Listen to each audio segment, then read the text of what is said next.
Hello, friends. This is Dave Hurwitz, executive editor at ClassicsToday.com, here with the Haydn Symphony CRUSADE, number 16. I'm so happy about this one. I've been so happy about all of them, and I keep saying that. But it's really true. With every symphony, we find a whole new little universe in microcosm. And this is particularly true of number 16. It doesn't sound like any of the symphonies we've heard before. And it's not, even though the scoring is similar and it has elements that are similar. We know it's by Haydn somehow. But boy, this piece has a special character all its own. It's a very lovable symphony. There's something kind of haunting about it. It gets under your skin in a way that's very, very memorable.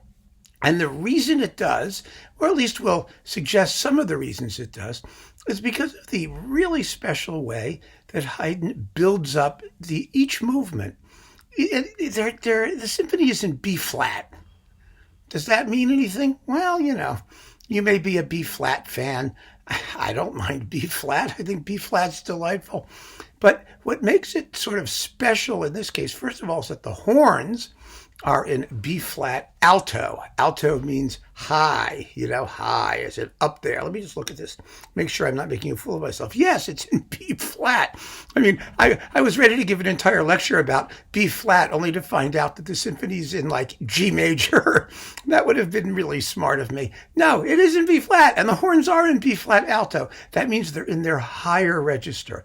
And as we talked about in A major, which the say obtains also with the high sounding horns, you find that this creates an inner tension in tutti or loud sections when everyone's playing together that gives the music a certain, I don't know how else to describe it, an urgency or a bite or a ferocity even when it's not ferocious or biting or all that urgent.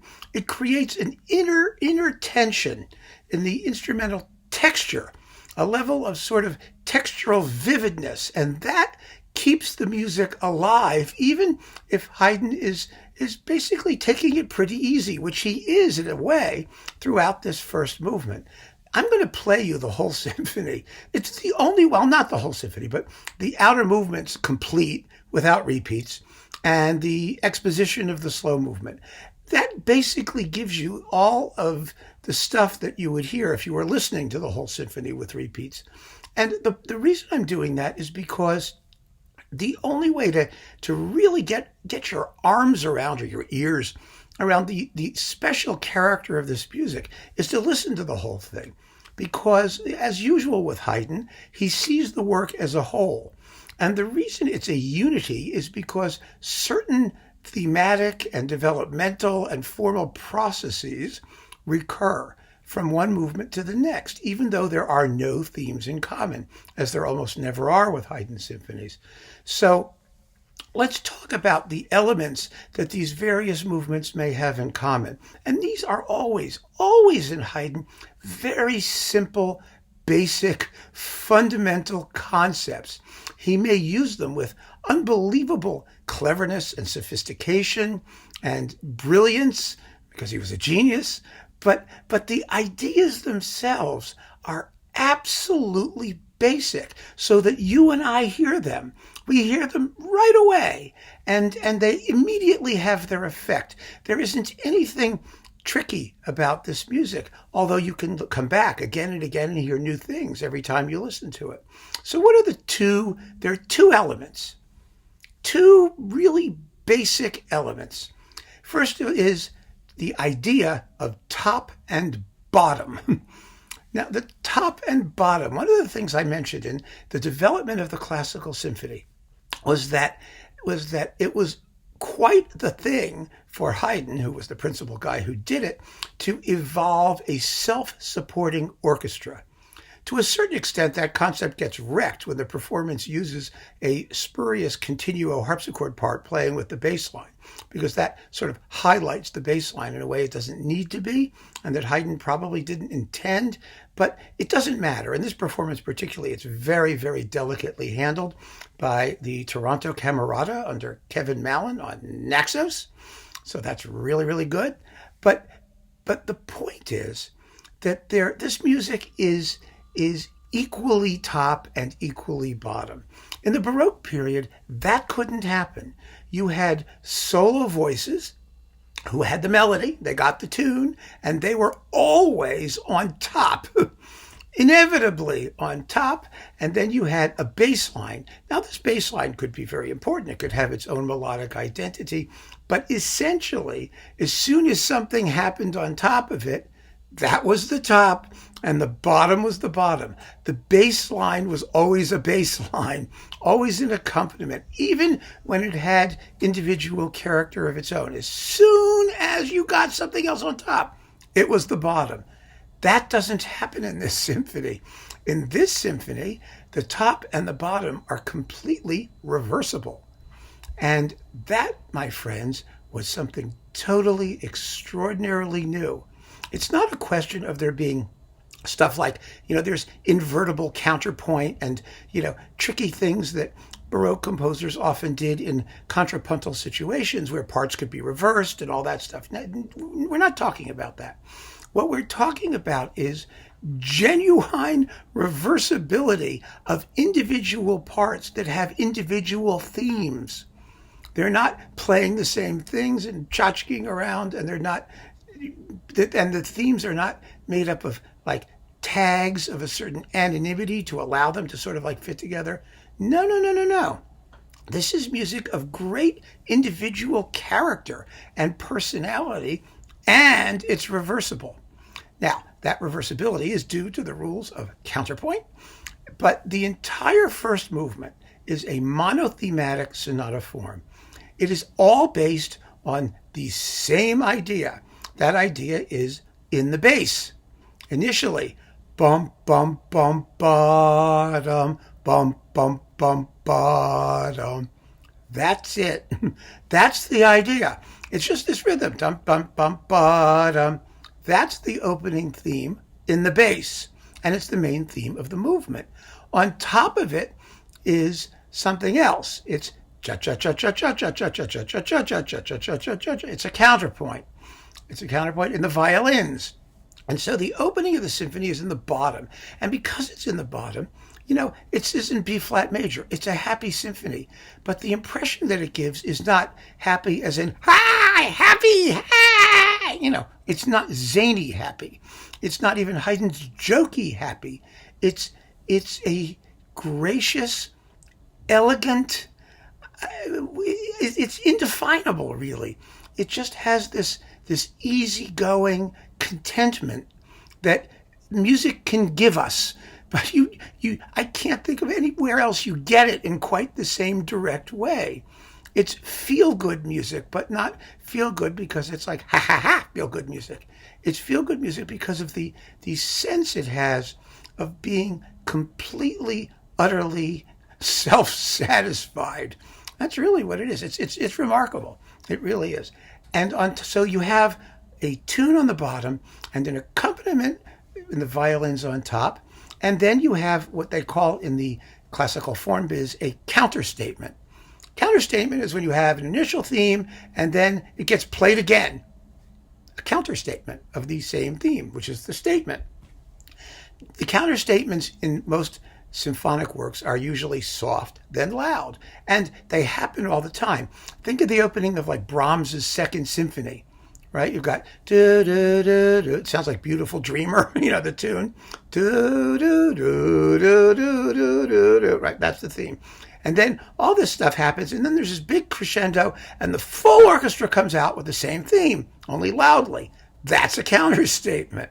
We hear them very, very frequently in music of all periods, and this symphony has that. But when the music counterstates, as you will hear, it switches.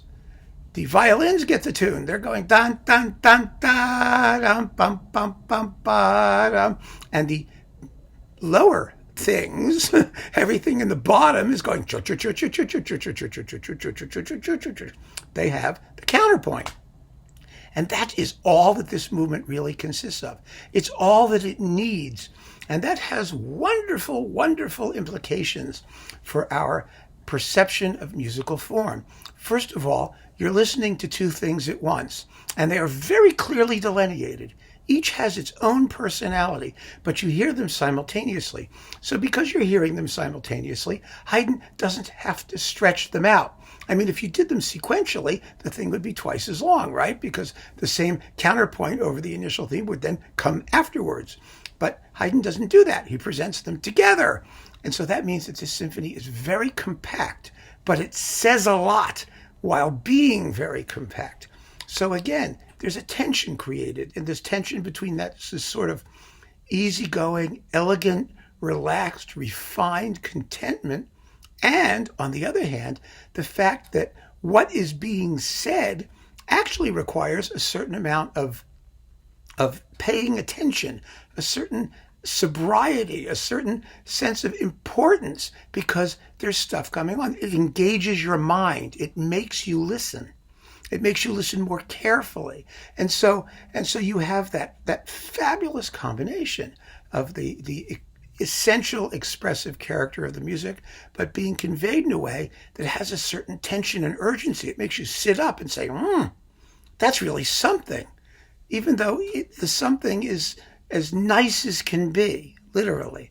And then in the development section, Haydn takes apart these two elements. There's the opening tune and that rhythm that it's in, and then the up and down thing.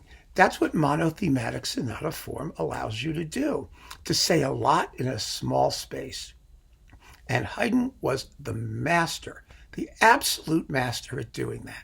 So I want to play you the entire first movement with no repeats. And I just want you to keep in mind, just bum, bum, bum, ba-dum, and the cha-cha-cha-cha-cha-cha-cha-cha-cha-cha, that, those two elements as the music plays on, it's all you need to keep in mind. But what a world of consistently engaging expression Haydn gets out of these two simple components. It is so unbelievably cool. And these are the two elements out of which this whole symphony is going to be built. The contrast between top and bottom, and the repetition of a simple rhythmic motive. That's it. That's the whole deal. And here it is.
exceptional music, isn't it?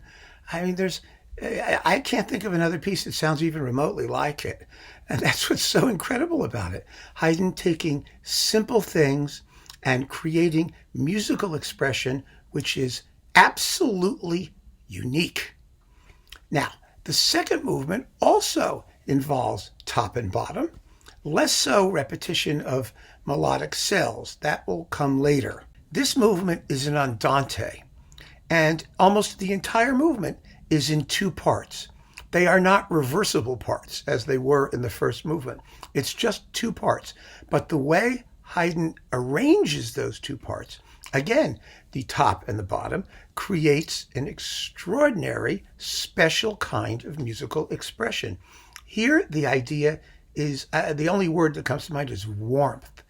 This is warm music. It's not, you know how so much classical period sounds kind of thin and kind of brittle, and, you know, especially in period instrument performances with like no vibrato and 2.5 violins, and it starts to sound so bare. But here Haydn is going to tell us something. What he's telling us is, I can write an entire movement in two parts that sounds as full and rich and warm and fulfilling as something for 200 parts. And that's what he does. With a tiny orchestra, he makes such a warm sound. How does he do it? Well, the first two violin parts, that is first and second violins, are muted, which automatically cuts the brilliance of the sound. It makes it kind of dusky and softer edged. They are doubled throughout, additionally, by a solo cello.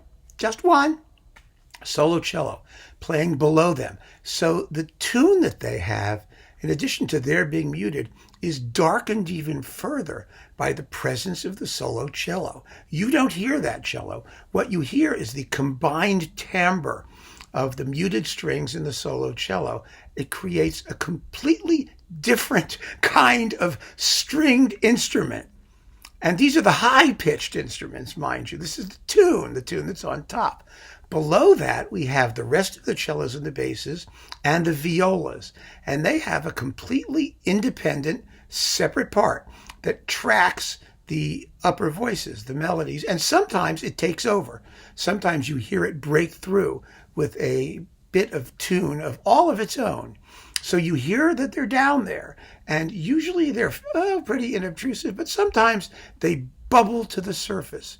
The result of this layout is that the thematic substance of the movement is all sort of in the mid-register of the orchestra, even though they're two completely distinct parts, two real parts. And the result of that is that a closeness to the harmony and a timbral warmth that's absolutely extraordinary. It's as extraordinary in its way as the unique sound of the first movement as well, all simply by the way Haydn arranges the top and the bottom. You can describe these things, but of course hearing is believing. And so now let me play you the exposition of the Andante. It's really, again, a totally new and different sound in the history of Western music. There is nothing that sounds quite like this movement. It's special and unique to this symphony. Here it is.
I just think that is so beautiful.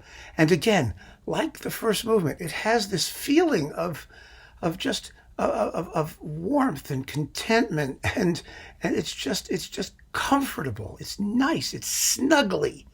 It's that kind of music. It really is, and it's a whole new world of expression that Haydn's opening up.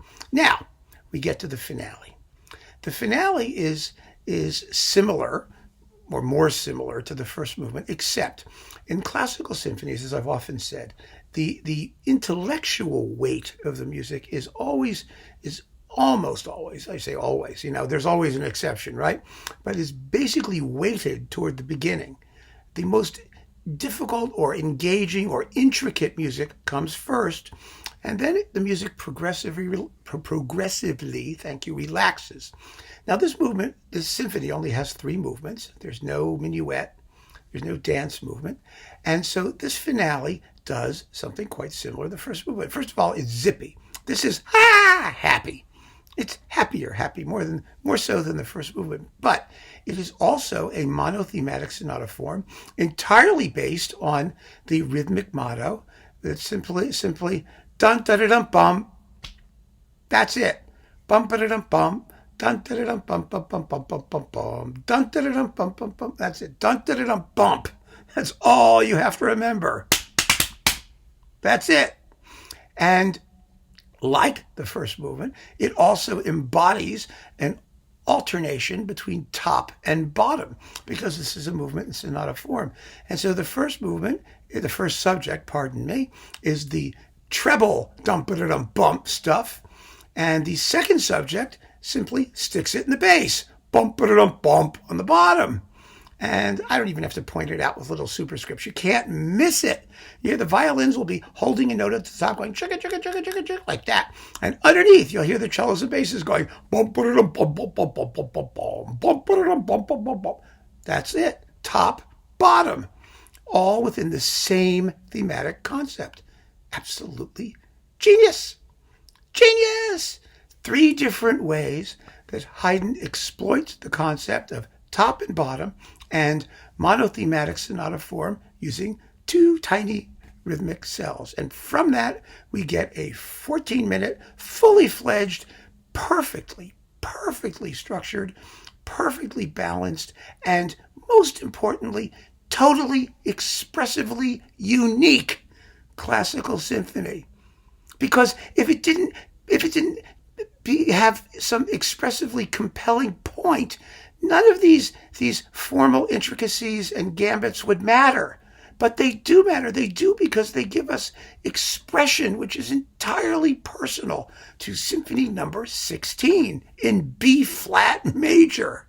So here is the entire finale without repeats all the way through, and all you have to know is bump-a-dum-bump and listen to where it happens, on the top or on the bottom. And that is the whole point. Here it is.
don't you feel good? I mean, I feel particularly good because my last video was on Alan Pedersen's string concertos, which are some of the most tormented and gratingly dissonant and unpleasant music that anybody ever wrote. Not that it's not good music, but it's torturous, it's painful, it's the opposite of what this is. And, people have written to me very kindly, and I'm not trying to toot my own horn here and say, oh, your analyses of these symphonies are so interesting, and it must require some sort of like special insight. And I just want to tell you, it doesn't. It does not require special anything to analyze one of these symphonies, because what Haydn is telling us is that the whole symphony is designed so that we don't have to kill ourselves trying to understand what he's trying to say. It's not that tricky. And the way that Haydn built this isn't that tricky. All you need to do, the only thing you need to do, is keep on listening. That's it. It's all there on the surface or on the bottom, on the top or the bottom, but both of those are on the surface. They come to the surface when it's necessary. That's all we need to do is listen. And the music is going to unfold and explain itself to us in the most wonderfully, in this case, warm, elegant, comfortable, snuggly possible way. I mean, if this symphony had a nickname, it would be the Snuggly Symphony. It's just you just want to pet it, and it's like having a pet animal, like a puppy or a cat. I have a cat. I have Peepo the cat. It's just this warm, fuzzy symphony, and there's no other way to describe it. It's warm. It's fuzzy. It's Haydn. Keep on listening. Thank you for joining me. Take care.